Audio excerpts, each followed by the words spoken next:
چھوڑا نبی کا رستہ تو کیسا امتی ہے، چھوڑا نبی کا رستہ تو کیسا امتی ہے، تو کیسا امتی ہے، تو الحمدللہ وکفا وسلام علی عبادہ الذین اصطفیٰ، اما بعد۔ اذان کے آداب۔ نمبر 1، لوجہ اللہ اذان دینا۔ آپ صلی اللہ علیہ وسلم نے ارشاد فرمایا، جو شخص 7 سال تک ثواب کی نیت سے اذان دے تو اس کے لیے جہنم سے برأت لکھ دی جاتی ہے۔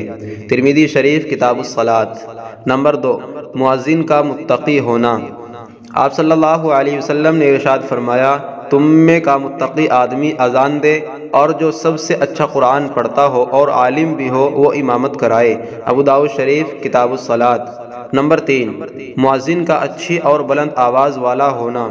آپ صلی اللہ علیہ وسلم نے حضرت عبداللہ ابن زید بن عبد ربا سے فرمایا کہ حضرت بلال کے ساتھ کھڑے ہو جاؤ اور خواب میں جو دیکھا ہے وہ انہیں کہتے جاؤ تاکہ وہ اذان دیں، کیونکہ ان کی آواز آپ سے بلند ہے۔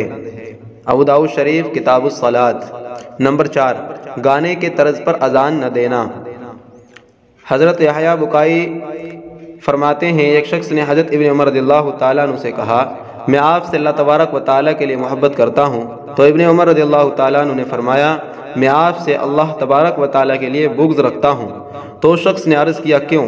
تو حضرت ابن عمر رضی اللہ تعالیٰ عنہ نے فرمایا، اس لیے کہ تو اذان میں گانے کا طرز اختیار کرتا ہے اور اذان پر اجرت لیتا ہے، یعنی اذان صحیح نہیں دیتا اور تقوی سے بھی کورا ہے۔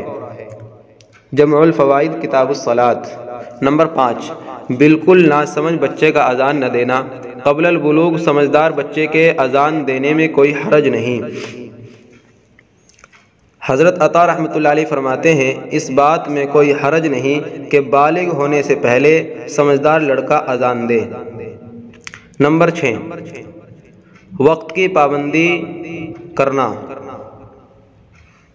آپ صلی اللہ علیہ وسلم نے ارشاد فرمایا، مؤذنین مسلمانوں کی نمازوں کے امین ہیں، یعنی قبل از وقت اذان نہ دیں۔ نمبر 7، باوضو اذان دینا۔ آپ صلی اللہ علیہ وسلم نے ارشاد فرمایا، باوضو شخص ہی اذان دے۔ نمبر 8، بلند جگہ پر اذان دینا۔